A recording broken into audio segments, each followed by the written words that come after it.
আমরা কি করব যদি আল্লাহ তাআলা আমাদেরকে এই জাতির খেদমতের বা সেবা করার সুযোগ দেন?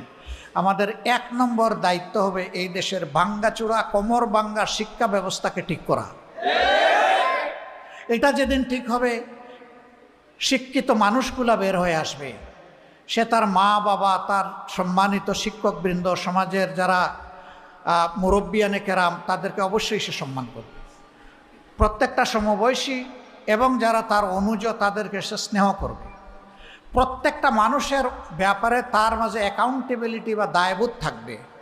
সে চিন্তা করবে, এই যে বিশ্ববিদ্যালয় পর্যন্ত আমি লেখাপড়া করেছি, কলেজ পর্যন্ত লেখাপড়া করেছি, স্কুল পর্যন্ত লেখাপড়া করেছি, আল্লাহ যাকে যতটুকু মেধা দিয়েছেন, সে চিন্তা করবে আমার শিক্ষা প্রতিষ্ঠানের দেয়ালের প্রত্যেকটি ইট, বালু, নুড়ি, পাথর, পানি, মিস্ত্রির হাত, রড এবং সিমেন্ট, এগুলোর সাথে এই দেশের মানুষের